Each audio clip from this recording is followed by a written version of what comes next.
I honestly thought divorce would be my salvation. I thought it was the golden key to unlock the cage I had been pacing inside for years. But now, looking back at the wreckage, I feel more trapped than I ever did when I was wearing a wedding ring. My name is Camilla. I am 33 years old. And let me tell you, I had it all figured out. Or at least, I told myself I did. I was a wife, a mother of 2 beautiful children. I was living what everyone told me was the American dream in a sprawling suburban house with my husband, Dorian. Dorian was a good man. I have to say that, right? He was a forensic accountant. That tells you everything you need to know about him. He was precise, calculated, safe. He never gave me a reason to doubt him. He never raised his voice. He was reliable. Like a clock on the wall that you eventually stop hearing because the ticking is so monotonous. But I don't know. I just felt bored. Maybe bored is too small a word. I felt suffocated by the safety of it all. I felt like I was drowning in a sea of beige carpets and scheduled dinners. I would catch myself scrolling through social media for hours, watching the lives of other women. Women who were out at bars in the city, women at parties, women who seemed to be breathing different air than I was.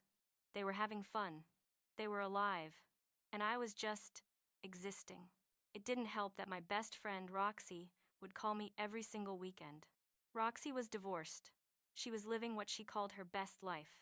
She would call me on FaceTime, her makeup flawless, a martini in her hand, the bass of some club thumping in the background. "Camilla, babe," she would slur slightly. "You are wasting your youth. Look at you. You're gorgeous. Why are you sitting on that couch watching cartoons when you could be out here?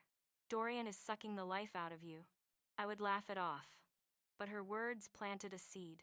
A poisonous little seed that started to grow in the pit of my stomach. Roxy would send me pictures of herself with random men. Handsome men, dangerous-looking men. And I would sit there, in my pajamas, feeling like I was missing out on something huge. I was jealous. I won't lie. Dorian never explicitly stopped me from hanging out with my friends. He wasn't a tyrant, but he had boundaries. He made it clear he didn't like the way Roxy and her crowd lived. "They're messy, Camilla," he told me once. His voice calm and level, eyes fixed on his laptop screen. "They chase chaos because they can't handle silence. I just don't want that chaos bringing trouble to our doorstep." I rolled my eyes. "You call it chaos. I call it having a pulse, Dorian. God. You are so boring." He didn't argue. He just adjusted his glasses and went back to his spreadsheets. That was Dorian. He absorbed my insults like a sponge, never leaking anything back. I thought he was weak. I thought he was just a doormat who would always be there, no matter how much dirt I tracked onto him. I didn't realize it at the time, but I was craving freedom. I didn't want to be this mom figure anymore. I didn't want to be the wife who had dinner ready at 6. I wanted to feel desired. I wanted to feel dangerous. So, I started listening to Roxy. "You deserve to have fun," she whispered in my ear. "Dorian isn't going to change. He is stuck in his ways. You need to remind him that you are a prize, not a piece of furniture." She was right about one thing. He was stuck. And I hated it. I hated his logic. I hated that he didn't want me getting drunk and running around the city until 3 in the morning. But I didn't care about his logic anymore. One Friday, I made a choice. I packed a bag. I put on a dress I hadn't worn in 3 years. A tight, shimmering silver thing that hugged curves I forgot I had. I walked into the living room where Dorian was reading a book. "I'm going out with the girls," I announced. My chin was high. I was daring him to stop me. He looked up.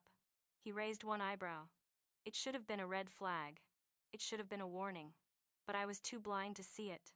"Until when?" he asked. "I don't know," I snapped. "Late. Don't wait up." He didn't argue. He didn't tell me I couldn't go. He just looked at me for a second too long, his eyes scanning my dress, then my face. "Be safe," was all he said. Then he turned the page of his book. I felt a surge of triumph. I walked out that door, feeling like I had just won a war. I felt like I had regained control of my life. That night, dancing with Roxy, laughing with strangers, letting the music drown out my responsibilities. It felt amazing. The more I did it, the more I wanted it. I wasn't thinking about Dorian. I wasn't thinking about the kids asleep in their beds. I was only thinking about me. And that was the beginning of the end. After a few weeks of this new routine, Dorian started getting quiet. It wasn't that he was throwing fits. He wasn't screaming. But I could tell he wasn't happy. He would ask about my nights out. And I would brush him off like he was an annoying fly. It was fine, Dorian. Just dancing. God. Why do you have to interrogate me? I was still being a good mom. Mostly. I made sure the kids were fed. The house was clean-ish. So I didn't see the problem. But Dorian did. And that is when the tension started to thicken like smoke in the house. I remember one night, he sat me down at the kitchen island. "Camilla," he said, his hands clasped together on the marble counter. "I get that you need to blow off steam. But this isn't just about you anymore. We have a family. I am worried about where this is heading." I didn't want to hear it, I snapped. "I didn't sign up to be a prisoner, Dorian. I am 33. I am still young. I want to feel like a person, not just a maid who cooks and cleans." I saw the hurt in his eyes. Just a flicker. But I didn't care. I was angry. I was angry that he didn't understand. I was angry that he wasn't the kind of guy who would grab me and kiss me passionately. I wanted him to be wild. And the fact that he was so steady just pissed me off. "You are so selfish," I spat at him.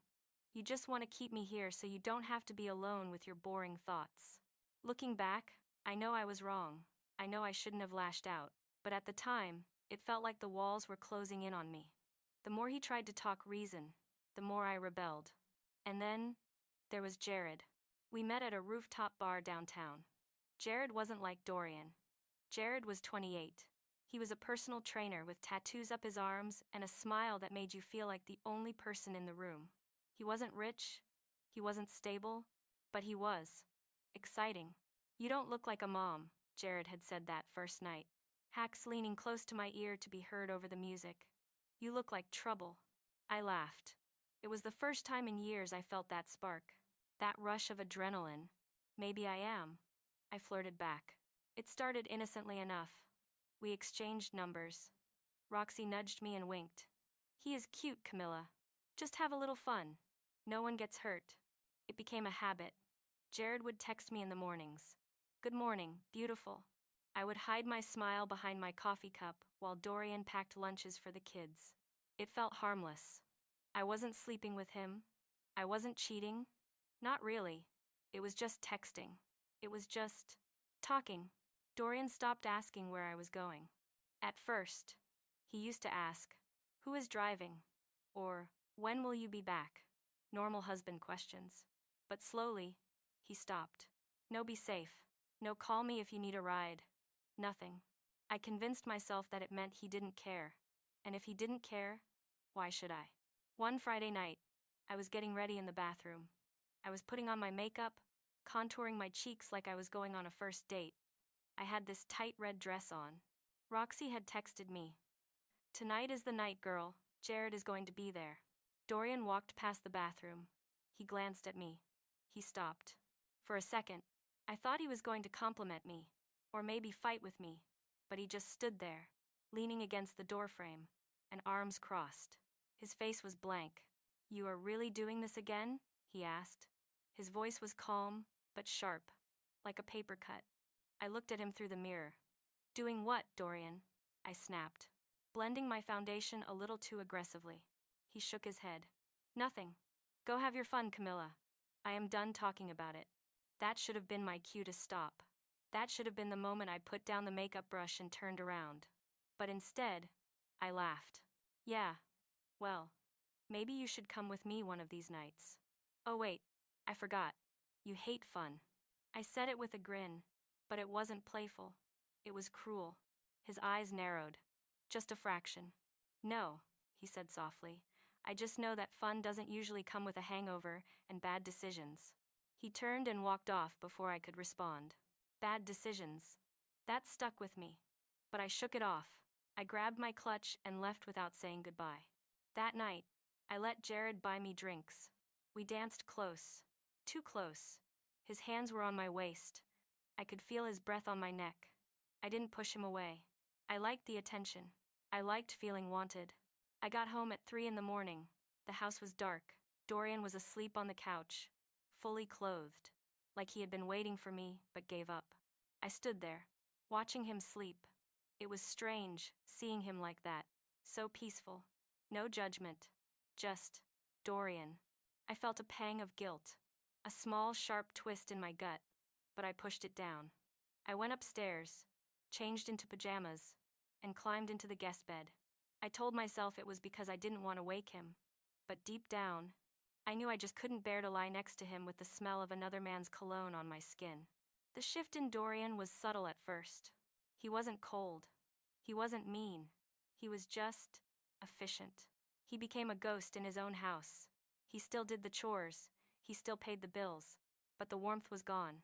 No more hand on the small of my back when he passed me in the kitchen. No more asking how my day was. He was practicing what I now know is called the gray rock method. He made himself as uninteresting and unresponsive as a rock. And I, in my arrogance, thought I had won. He knows his place now, I told Roxy over brunch. He finally realized he can't control me. But I was playing a dangerous game. It all blew up on a Tuesday. A random, boring Tuesday. I was sitting on the sofa, cap 2, scrolling on my phone. The kids were in bed. Dorian was upstairs in his office. I was texting Jared. He had sent me a funny meme about husbands. Something disrespectful. I laughed out loud. Then I heard footsteps. I looked up. Dorian was walking down the stairs. He held the family iPad in his hand.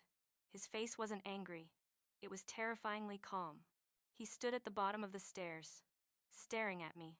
"You forgot to log out of your cloud account on the iPad," he said. He held the device up. I froze. My heart hammered against my ribs like a trapped bird. "Oh, okay," I stammered, trying to act casual. "So what?" He walked closer. "Jared, you know him, right?" My face went hot. "Are you serious? You are snooping through my messages?" I barked, jumping to my feet. "That is an invasion of privacy, Dorian." "I didn't have to snoop, Camilla," he said, his voice steady. "You left it open. The notifications were popping up while I was trying to pay the electric bill. I miss your scent. Last night was wild." He read the text aloud. His voice was flat, devoid of emotion. It made the words sound cheap, dirty. "You are taking it out of context," I yelled. "He is just a friend. We were joking." Dorian swiped on the screen. He looked up at me, his eyes cold. "There is a photo here, Camilla. Of you. In the dress you wore last Friday. You sent it to him at 2 in the morning with the caption, 'Wish you were here instead of him.'" The air left the room. "Dorian." Instead of him," he repeated. "That's me, right? I am the him?" I crossed my arms, defensive now. "You are acting like I slept with him." "I didn't touch him, Dorian. Texting isn't cheating." Dorian looked at me. He really looked at me. It was like he was seeing a stranger. "Is that what you tell yourself?" he asked quietly. "Infidelity isn't just physical, Camilla. You gave your time, your attention, and your intimacy to another man. You prioritized him over your husband, over your family." "You are so dramatic," I shouted, desperate to turn the tables. "Maybe if you weren't so boring. Maybe if you paid attention to me, I wouldn't have to look for conversation elsewhere." I wanted him to yell. I wanted him to scream. Because if he screamed, I could be the victim. I could say he was scary. But he didn't scream. He nodded slowly. He pressed his lips into a thin line. "Okay," he said. "Just, okay." He placed the iPad gently on the coffee table. "Where are you going?" I asked as he turned toward the hallway. "To sleep in the guest room," he said. "Oh, come on," I scoffed. "You are going to sulk? Really? Over some texts?" He stopped. He didn't look back. "I'm not sulking, Camilla. I am processing." "Processing what?" I challenged. "The fact that I was playing house actor while you were playing the field." And then he walked away. No slamming doors. Just quiet, controlled steps. I stood there, shaking with adrenaline. I told myself he would get over it. He always got over it. He was Dorian. He needed me. Who else would put up with his boring life? The next few weeks were excruciating, but not in the way you would think. There was no fighting. The house was silent, a heavy, thick silence that pressed against my eardrums. Dorian became a machine. He would wake up, make breakfast for the kids, go to work, come home, play with the kids, and go to his room. He looked through me. Literally. If I was standing in the hallway, he would walk around me like I was a coat rack. I tried to provoke him. So, we are just not talking now, I asked one night at dinner. He continued cutting his steak. I am eating, Camilla. You are being childish, I sneered. He didn't respond. He didn't even blink. I started going out more. If he wasn't going to talk to me, I would go where people wanted to talk to me. I spent more time with Roxy. I spent more time texting Jared. I told myself I was free. See? I told Roxy. He doesn't even care. He is probably relieved. We are basically roommates now. It's better this way. But it didn't feel better. It felt wrong. I started noticing things. Small things. Dorian was coming home later than usual. He was always on the phone in his office with the door locked. When I knocked, he would stop talking immediately. Who was that? I asked once through the door. Work, he answered. One word. I noticed envelopes arriving in the mail that he would snatch up before I could see them. I tried to make him jealous. I bought new lingerie. I left it on the bed. He moved it to the laundry basket without a word. It was humiliating, but my pride wouldn't let me stop. I doubled down. One evening, I was feeling bold. I walked into the living room where he was watching the news. I am going out with Jared tonight, I announced. I wanted a reaction. I wanted pain. I wanted anything. Dorian looked away from the TV. He looked at me with that same calm expression. Okay, he said. That's it? I demanded. You don't care that your wife is going out with another man? He tilted his head. You made your choice, Camilla. I cannot force you to respect me. You are free. You are free.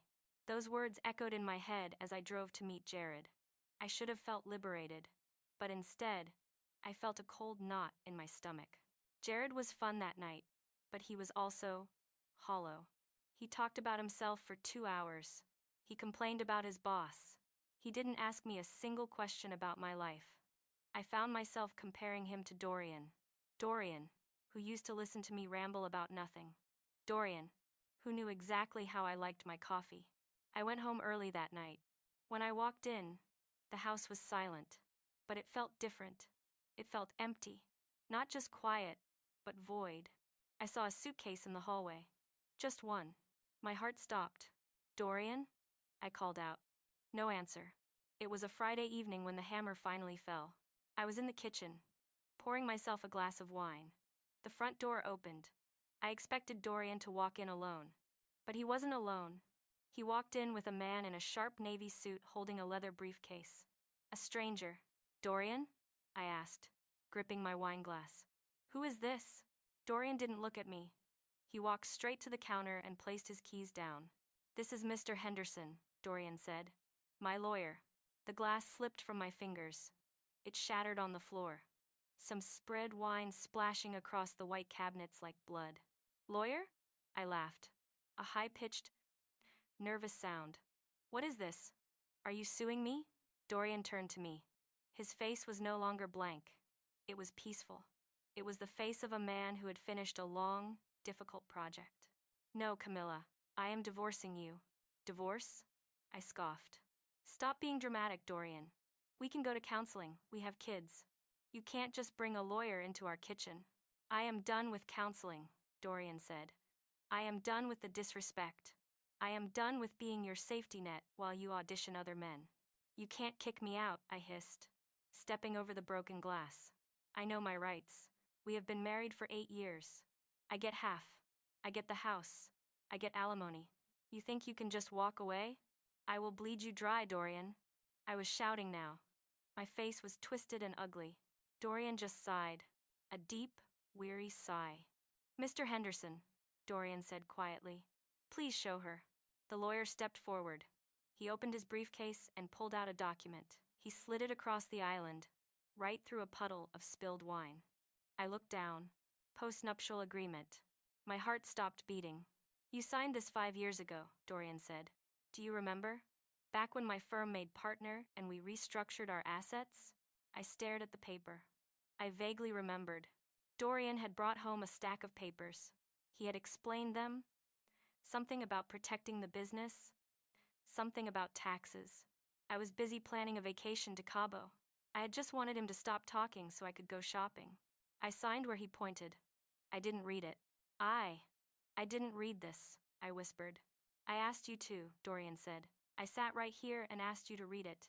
You said, and I quote, just show me where to sign so I can go. So what? I looked up, tears stinging my eyes. It's just a piece of paper. Read Clause 4, Section B, the lawyer said. His voice was professional, cold. My eyes scanned the page. The legal words swam before me. In the event of proven infidelity, including emotional affairs substantiated by digital communication, the offending party forfeits all claims to spousal support, marital assets, and primary residence. I gasped. No. Yes, Dorian said. I didn't cheat, I screamed. I told you. I never touched him. Dorian reached into his jacket pocket. He pulled out a thick envelope. He tossed it onto the table. Photos spilled out. Screenshots. Printed text messages. Me and Jared at the bar. My hand on his chest. The texts. I wish I was with you. He is so boring compared to you. GPS logs showing my location at Jared's apartment complex until 3 in the morning. This is infidelity, Camilla, Dorian said.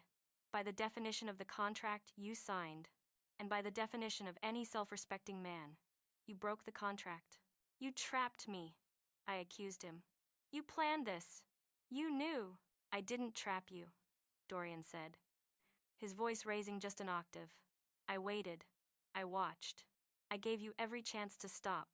When I asked you to stay home, you left. When I told you I was hurt, you laughed. You did this to yourself. But the kids, I sobbed. You can't take my kids. We will share custody, Dorian said. I am not a monster. But you aren't keeping this house. And you aren't getting my money to fund your nights out with your boyfriend. He grabbed the suitcase from the hallway. Wait! I ran to him. I grabbed his arm. Dorian, please. I'm sorry. I'll stop. I'll delete his number. Please. Don't do this. He looked down at my hand on his arm. He gently, firmly, peeled my fingers off. It's too late, Camilla. You wanted freedom. You wanted a life without consequences. Well, here it is. He walked out the door. The lawyer followed. I stood in the kitchen, surrounded by broken glass and spilled wine, holding a contract that had just ended my life. The next month was a blur of misery. Dorian didn't come back. He stayed at a hotel. Then he rented an apartment. I tried to fight it. I hired a lawyer. But when he saw the postnuptial agreement and the stack of evidence, he just shook his head. It is ironclad, Mrs. Vance. And the evidence of the affair, even if it wasn't physical, is damning in character court. If you fight this, you will lose more than just the house. You will lose your dignity in public. So, I had to leave. I packed my things into boxes. The clothes I bought with Dorian's money, the jewelry he gave me, it all felt like stolen goods now. I called Roxy. Hey girl, I said, trying to keep my voice steady. So, Dorian actually did it. He kicked me out. I need a place to crash for a few weeks until I get on my feet. There was a long pause on the line. Oh, wow, Roxy said. That sucks, babe. But, listen, my place is really small, and I have this new guy coming over a lot. It's just not a good time. Roxy, I have nowhere to go, I pleaded. I thought we were best friends. We are, she said quickly. But, you know, drama just brings me down. Maybe try your mom? She hung up. I stared at the phone. My best friend, the woman who encouraged me to destroy my marriage. Actor wouldn't even let me sleep on her couch. Then I texted Jared. Hey, things are crazy. Leaving Dorian. Can we meet up? I need a drink. The message turned green.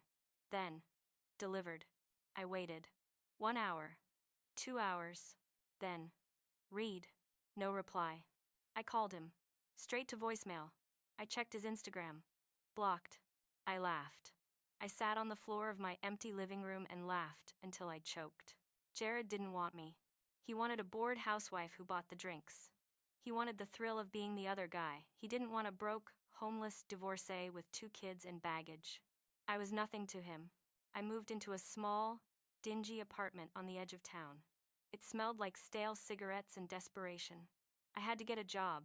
I hadn't worked in 10 years. The only thing I was qualified for was retail. So, here I am. I spend my days folding shirts at a department store for minimum wage. My feet ache. My hands are dry. I see Dorian sometimes. SK. When we exchange the kids, he pulls up in his clean car. He looks good, healthy, peaceful. He is polite. He asks if I am okay. I'm fine, I lie. He nods and drives away to the house that used to be mine. I sit in my small apartment at night. It is quiet. But not the peaceful quiet Dorian liked. This is a lonely quiet. A haunting quiet. I scroll through Instagram. I see Roxy at a party. I see Jared with a new girl. Some young blonde thing. I put the phone down. I remember what I said to Dorian that night. I want to be free. I look around my empty room. No husband to nag me. No schedule to keep. No one to answer to. I got exactly what I wanted. I am free. And God? It feels like a prison.